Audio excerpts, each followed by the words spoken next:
I hope that I can do this particular drosh justice today. About 4 weeks ago, I told y'all that the Lord had laid some things on my. The Lord had laid some things on higher. How about that? That more better? Hey, okay. About 4 weeks ago, I had told y'all that the Lord had laid some things on my mind, and I was working on them, and they wouldn't go away. And this was the last one of the 3. So that's what I'm going to be speaking on. And it's really spooky for that to happen to you, because it just keeps gnawing at you and it won't let you go. And then all of a sudden, when you start studying it, it starts opening up to you. And I was going to read the whole chapter, but I got Chuck to read first 18 verses out of it, and so I don't know how far I'm going to go. But this particular chapter in John, and I've always said if I was stranded on an island and I only had one book in the Bible I could have, I would want it to be John. John it's just got the picture. It's got what it's supposed to have. But when you start reading this particular chapter, it actually is telling you that Yeshua had just did some healing. He just called someone to live, and now he's on his way to another town to start something different. The emphasis, though, and this is what we have to understand about this particular chapter, is on living. Now, I want you to read this when you get home. Follow me along today if you can. I'm not going to use every verse, but I'm going to try to get every verse. But it's on living. And if you're not careful, you'll miss that. Because I almost missed it, and all of a sudden come back and I said, wait a minute, what's happening? Actually, it's really on living again. That's the secret that has come to me. So when Yeshua went up to Jerusalem to that Judean festival, he didn't go into the temple. Actually, he went to the pool at Bethsaida, and located near the sheep's goat or the sheep's gate or the sheep's market. Now, Connie and I have been there to this particular pool. And interesting is it is owned by the Catholic Church.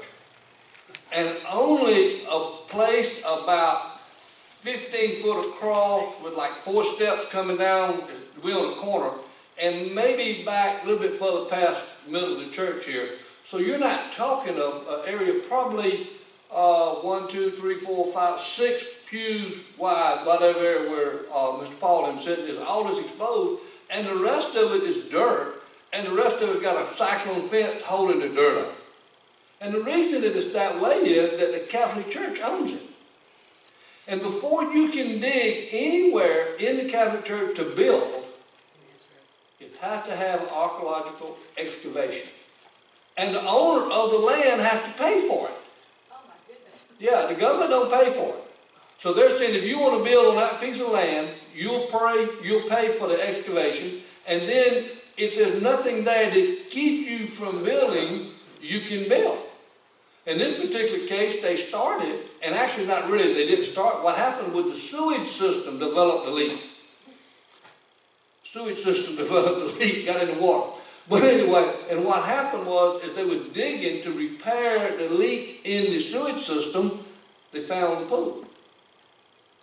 But then again, the nation of Israel doesn't own that land. They can only do that much of it that they would control, and the Catholic Church on the rest of it. So it's not been excavated, but they know this is where it's at. And if you get down to it, you find out it's probably a pretty elaborate situation because it had 5 courtyards around it, okay? So the point I'm trying to make is it wasn't in the temple. But gathering there were people who had all kind of ailments. They were there, and their purpose was what? To be healed for a miracle. A miracle of healing on the Sabbath day. Oh my gosh, think about that now. This is the Sabbath. The question I was asked today, I was asked by someone early this morning about what can you do on the Sabbath day? It is to remain holy, is that all? Well, let me tell you, it is holy, but it is a day of rest. And the question come up as an example. Let's just say that I'm a carpenter. And what I do for a living is I build houses. And that's how I make my living. And I can do that 6 days a week. But what can I do on the Sabbath? I can't build houses.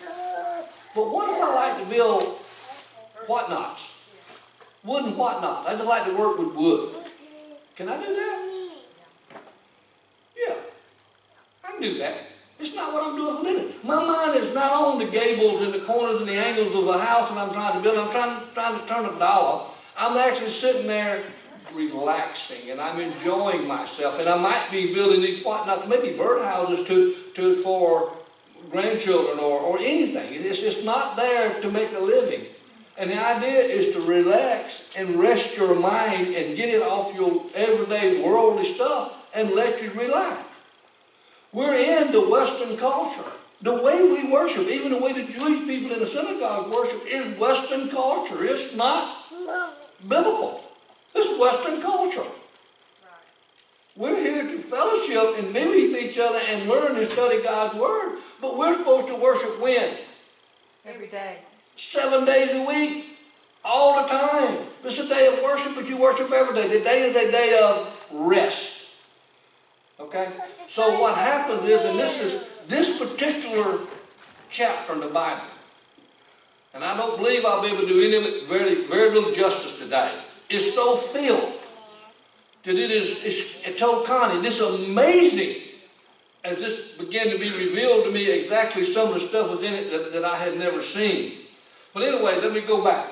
They're gathered there on the Sabbath day, expecting a miracle, expecting to be healed. For an angel went down at a certain season, so all of a sudden the angel will pop in and stir the water, and whosoever was the first to get into the stirred water, whoever stepped in, no matter what their ailment was, they were healed. On the Sabbath. You got that? That's important. On the Sabbath. Now, if you want to, and we'll get to it, I'm going to repeat this again in a minute, because like I said, I'm not going to do this justice. I don't know why, but it's got convoluted in my head this morning. That's a good place to be convoluted in your head. But you can tie verse 17 to verse 8. The identity of who it is, who this angel is, becomes very clear. Now, I want you to notice now, these people are there, they're waiting for a miracle to happen on the Sabbath day, hoping for a supernatural event to occur that they can witness. They know each other, people. They know each other. This is not the first time this gentleman has ever showed up there. It's not the first time the one that had broken head or whatever, a broke leg or arm or what, some disease has done. They were there every week hoping to be the one to be the first one in the pool. Now me, I guess I kind of think different. But the story is about a certain man was there which had an infirmity for 38 years.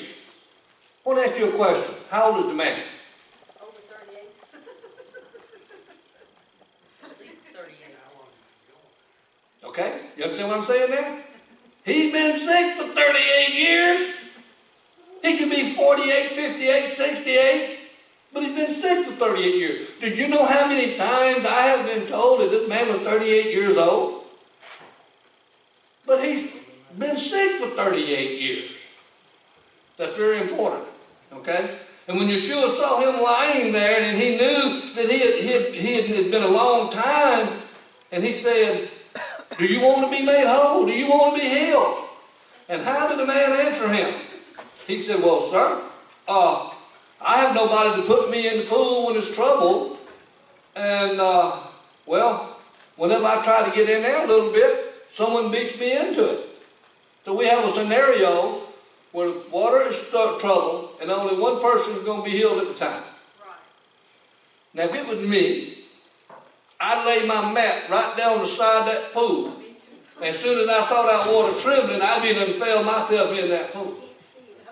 I guarantee you, Dan Johnson would make it, he'd get in there. I promise you one way or the other, I would not push nobody out of the way. But I would lay there with my hand, and whatever had to happen, I would just roll over into the pool. I mean, that's what I'm saying. Okay? But the point of it is, he has been there for a long time, and Yeshua said to him, now just take up your bed and walk. We're walking on the Sabbath. They're expecting a miracle on the Sabbath. They're expecting a supernatural miracle on the Sabbath. But who is telling them what he can't do? You remember? Take up your bed and walk. Yeshua said you figure to be healed. But it's the Judeans. And when you translate and figure out the Judeans, we're talking about the Sanhedrin. We're talking about the Greek Jews primarily. We're talking about the people who are in control. The judges and the lawyers and the politicians are saying you can't do this. But why? Is it in the scripture? No. What it is? It's a way to control the people. It is the law. The law. It is not the Torah. It is not God's word. God said heal, help, do. And yet he said you can't carry your mat on the Sabbath because that's work. Those nitpicking little petty rules. So the man's been there for 38 years sick. Off and on, trying to get in. We don't know whether he was there every day. Might have been a second trip. It doesn't tell us that. It tells us that he's been sick for 38 years. And he asked him, do you really want to be healed? What did God tell you? He's giving him every excuse why he couldn't be. He really did not say, oh gosh, yes, please heal me. Heal me. He said, I ain't got nobody to put me in the water. I'm telling you, I'd have fell in the water. I'd have got in there, folks. I do believe I could have done it. Diane could have too. I can tell you that right now. She done read my mind. So the guy went on and he never really answered him, but what he was excused why he was still there. And so maybe there was a protocol. Maybe there's something we don't know, because there's a lot that's in between the lines. Maybe they were required to stay 15 foot back from the edge of the pool, and as soon as the water was coming, somebody would blow a whistle and the first one got in back. I don't know that. We don't know. Or maybe this guy had been in their midst, and they know his condition for 38 years, and they know he's been trying to get in. They knew he didn't have nobody to put him in the water, and God had him go through that so that Yeshua himself can come there and say, take your bed and walk. Maybe, I don't know that. That's a maybe. There's a lot of I don't know maybes in the Bible, okay? So we have to believe that maybe that could have been a possibility. Take up your bed and immediately, whatever, well, what's his infirmity? What's his problem? What do we know?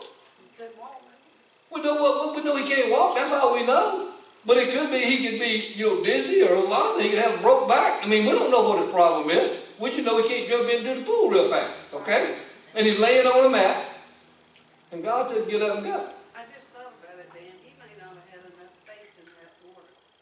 Maybe. It could be that. Now, see, that's what this is all about right now. Maybe he didn't have enough faith that he could be healed. We don't know the story. But we know one thing. Yeshua said, take up your bed and walk. Immediately, and he got up and walked. Right. He's healed. Okay? And the Jews said unto him that was cured, it is the Sabbath. You can't carry your mat on the Sabbath. What can't you do on the Sabbath? Work, build a fire, spend money, right? And cause nobody else that's under your control to do that kind of stuff. You're supposed to worship, you're supposed to relax, you're supposed to enjoy time, you're supposed to spend time with your wife and your children and your family, you're supposed to fellowship and think about God. But you do that every day. So don't get caught in by a bunch of Judeans. And that was Skip was talking to me about today. I found out in my lifetime that the non-Christians and the non-believers and the non-Bible people tell me what a Christian or a believer is supposed to be able to do. So you can't do that if you're a Christian. How do you know? You ain't one. What do you know about it? Well, somebody told me. I don't care what you know about it. If I can't do that, you don't know. And so if you're not careful, the outside world is telling you what you can and cannot do. Okay? And that is a problem. But this was a perfect example of the Judean law that Yeshua himself talked against. He is the one who said that's wrong. And I love it, what he said later on. I think I'm going to get to it, in just a minute. But after Yeshua, later Jesus, this is important. When Yeshua Jesus found him in the temple, he said to him, behold, thou art made whole, perfectly healthy. Sin no more. Sin no more, lest worse things come unto you.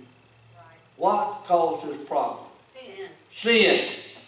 somewhere 38 years before, he did something that was a sin, and it cost him 38 years of his life.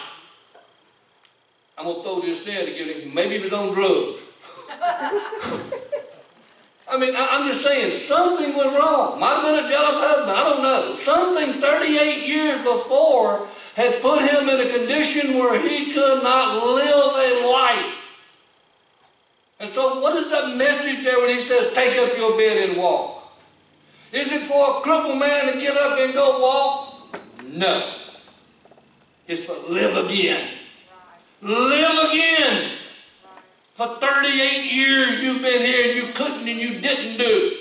Get up off your backside, get up off that mat and go live.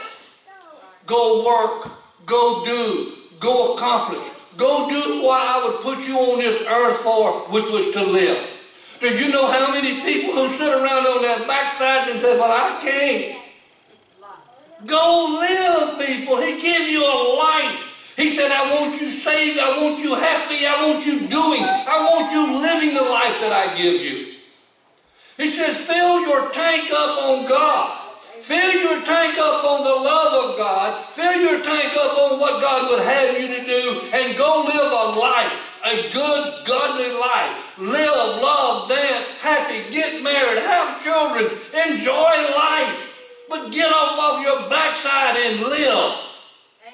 He told the man, live again. We sing the song, the dry bones, these dry bones. And how many dry bones do you know? How many of you just think, well, I just don't feel good today, I can't do. How many of us will say, well, I got a headache? Well, get over the headache, go live. Go enjoy life. Enjoy it while you can. Especially now, because we don't know what the future holds.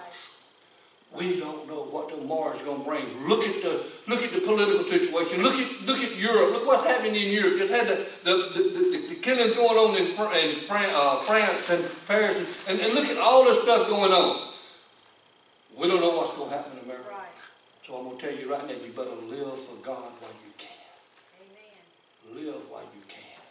Go dance. Go laugh. Go play. Go swim. Go skiing. Go fishing. Live. Work, accomplish, do. Use the talent that God gives you for His glory and your glory. Don't lay on the bed by the pool and wait for somebody to come throw you in. Right. Roll over by yourself and get in there and kick a little bit, swim. That's what life's about. Live again. Yes. And then, as we keep going on to that, it says it simply implies the reasons for his conditions was sin-related. The result of sin. The result of his sin cost him 38 years of his life. I don't know what the sin was. I don't know what the ailment was. But I know he paid a healthy price for it. Yes, he did. And then Jesus said to him, don't do that no more. Do that no more, it'll be worse. It's kind of like I told somebody the other day. I used to smoke. Y'all know that. I was a smoker. Love smoking. Well, I love smoking. I did smoking because I smoke. Smoke because they smoke. They don't smoke because they like smoking. They smoke because they smoke. Okay? You just smoke. And if I ever go back to smoking again, I'm going to buy me a pickup truck load. I ain't going to buy one pack or carton. I'm going to buy me a pickup load, and I'm going to smoke. Because I guarantee you can't just smoke one. I can't stand the idea of that. I quit one time, started back and quit again. I thought I was going to die that second time. So I'm just saying, if I go back and start again, it's going to be worse. I wouldn't even try to quit again. I promise you that. I wouldn't try to quit smoking again. If I started again, I would never try again. I ain't going through that. Well, that's the thing he was told him here. Don't go back to that sin. If you was on drugs and you're off of them, don't go get back on them. If you was on alcohol and you're off of it, don't get back on it. If you was married to a guy and he beat the devil out of you, a woman and she beat the devil, go remarry that rascal. Right. Don't do it. It's going to get worse. It ain't going to get no better. That's what you got to understand. Live, people. And his life was a result of sin. And I bet you everybody in here can tell me something that he did years ago that cost him. And maybe some of them still paying for the price right now. And the lesson can be, if you want it to be, on what you can or cannot do on the Sabbath. There's a good teaching in here, folks. This is one deep chapter that I'm trying to go over in just a few minutes here. And then there's a lesson on the angel. Who is the angel? Who is the angel? What's his name? Read verse 17. My Father worketh here too, right now. And I work too. So who is stirring the water? The Father. He said, Daddy is healing in the pool, and I'm healed outside the pool. On the Sabbath. That angel would be, he said, Daddy is working now. My Father is working now. He was the one who would stir the water. You remember Abraham, you remember the angels who was one of them? Okay. God appeared on this earth a lot of times in the form of an angel. Okay? So that's who it was. And all he's saying is, look, my daddy's healing, I'm healing too. And who got mad? The leadership got mad. Therefore the Jews sought the more to kill him, because not only had he broken their Sabbath rule, okay, but also because he said God was his Father, and they understood that the Father and the Son was the same. So what he was saying is, if you're calling him your Father, you're calling yourself God. You know that? How many of the people said your Father's God? I do. I said, I'm a child of the King. I'm a child of God. You know what it's about? How many of us done that? Oh my gosh. And here Yeshua did it. They want to crucify him. And Jesus answered and said unto them, Verily, verily, I say unto you, the Son can do nothing of himself, but what seeth the Father to do. What seeth the Father do? For what things whatsoever he doeth, these does the Son do likewise. The Father healed on the Sabbath day in the pool, and I healed on the Sabbath day outside the pool. I'm doing identical to what my Father is doing. Okay? So we know who the name of the angel is. And Yeshua said, this is my Sabbath. My Father healeth in the pool, and I heal outside the pool. And pretty much the rest of this story, though, is comparing himself to God, to his Father, etc. But what I want to do is, I want to concentrate on that other teaching I mentioned, which is concealed in the passages. Yeshua said unto him, Arise and take up your bed and walk. Take up your bed and walk. Change your life. Go do something. Get up off your backside and live. Live a godly life. Because if you don't, it'll be worse. Make godly decisions in your life. Because if you don't, it'll be worse. Something in your past, he said it cost him 38 years of your life.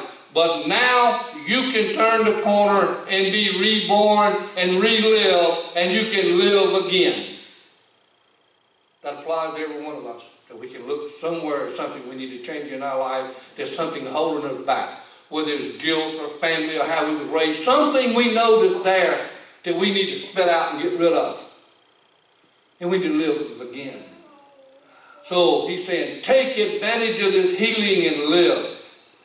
Live godly and enjoy life. Live, love, dance, enjoy life. Be happy. Do things that make you happy. Does anybody remember the TV program, The Twilight Zone? Yes. Yeah. Is anybody that old besides me? Does anybody don't remember? Oh, one child, one baby girl. It's on BTV now. Well, he'll come back. It's weird. Well, Twilight, and I don't know why I remember this one episode, because I don't remember a lot of them. I mean, if I see one, I remember I seen it, but I remember that this stuck in my mind. And this is what to do with the sermon today. It stuck in my mind. The story is about an old folks' home. Somebody remember this? It had a picture of an old white house there with a whole bunch of the front porch with a bunch of rocking chairs in it. And the old folks were sitting there and they just rock rocking back and forth and rocking back and forth. And one day a car pulled up outside the little picket fence, and the little picket fence was a nice little grass thing there, yard with a nice sidewalk.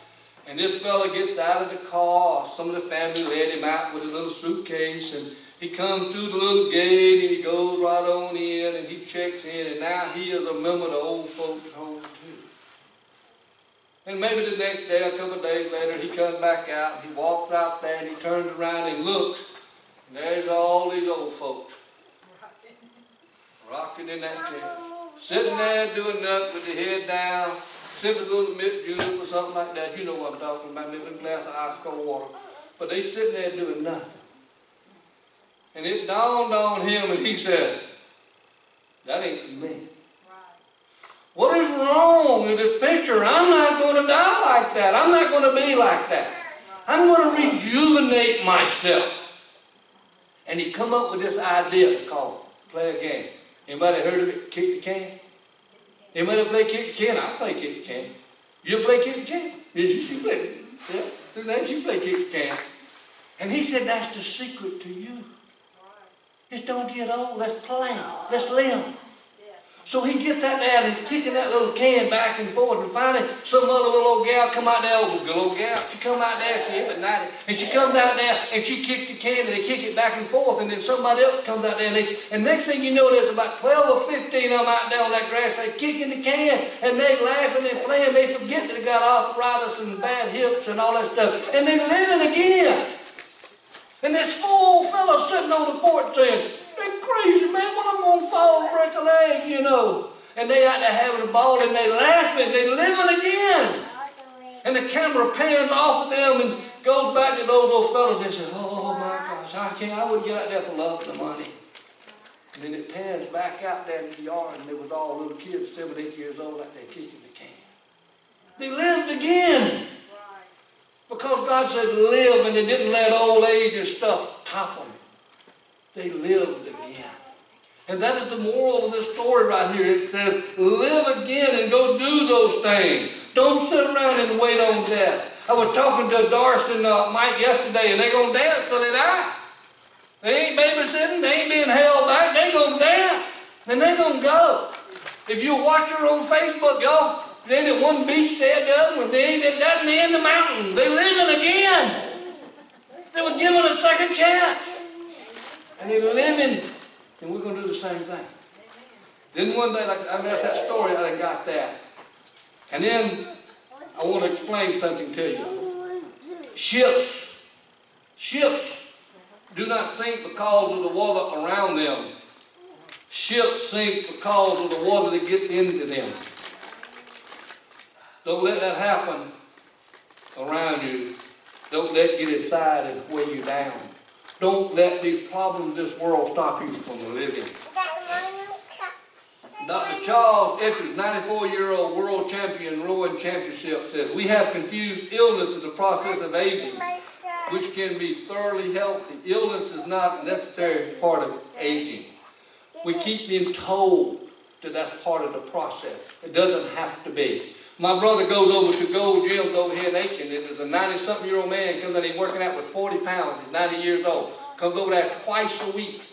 He runs the treadmill and he works out and does the whole 9 yards. 94 years old. He's living again. Ida said that she's 99, a world record holder, and she said, eat for nutrition, not for taste. Do what you need to do, not what you want to do, and don't leave out your daily exercise. And love yourself enough to love yourself. Enough to do good things for yourself. Love yourself. You can't love nobody if you don't love yourself. Amen. And then Harriet Anderson, 79, the oldest female to ever finish the Ironman World Championship. I used to think 50 was old, but I was wrong. It's not even close. Constance Reed, 102-year-old cowgirl. Just don't let that rocking chair take over it and get up and go even if you don't want to. Live again. Go do it. Oh, this is bad, but I'm going to say it anyway. Jack Welch is 107-year-old, the oldest CEO of America. He said, I quit drinking at 90, but I have a couple shots of Jack Daniels twice a week for medicinal purposes. Live again. The secret, and this lady here is Dana Gillian, 88-year-old. And she said, the secret to staying young is being happy, is loving what you do and loving the person you are. It's just as simple as that. If you can't love yourself, you can't love me. And then this guy named Stamenus Morales, he's 102. It's the wine. I drink it with my friends. That's what keeps me young. And the longevity is this lady here. Don't say her name. But drumming and reading. She enjoys playing the drums. Pete, don't you play the drums? Not anymore. Not anymore? Used to. And then here's an 80-year-old, I can't say his name because he looks like Italian or something. But if you dream about something enough, it can come true. It happened to me. Skydiving. 80-year-old female lady skydiving. Live again, people. And there's a 102-year-old barmaid. She said it's better than sitting around dying. At least I get to go meet lovely people. And Dr. Thanger, he's 79-year-old English Channel swimmer. And that list goes on and on and on and on. Trash self-doubt. Be yourself. Do what you can do. Said, I've never been scared of old age, and I'm not as scared of it now that it happened. Hey, 84-year-old barrel racer, Edith Brute. Why stop doing what you love? What's going to hold you back? What's going to keep you from living? It's funny. Sandy said a while ago she's got her bees. One of them's a big fat queen, Esther. But queen bee. But I'm telling you, we have to live. After 38 years, Yeshua, Jesus, came back and gave that man a life, and he said, get up and live again and go enjoy life. Now, it is important that we understand Yeshua can heal immediately. That's a good thing to know. It is important that we understand that God was in the healing in the pool, that he was the one who stirred the water. That's very important. It is important that the Judean leadership were the main problem at that time and had been for years and continue to be so even into today. It's important that we know that. But it's just important that we understand that God gives us a life to live and to enjoy it, and we live in it and we enjoy our life. He's given us guidance to live by. We have a Bible. And you know what? Our life will be better than making bad choices and living ungodly. That is the secret. We have to understand that. If we make godly choices and good choices, our life can be better than if we make bad choices. We have to know that. We got a book to go by. That's for you. And it also comes a time. It also comes a time that we understand what repentance is, and repentance becomes healing. And then when we repented and we recognize our sins and we've changed our life, we can live again. Don't forget God said let's live. Enjoy the time you have. Don't get stove up and sit around and can't do, and don't do, and won't do, and feel sorry for yourself. Get out and live. Amen? Amen.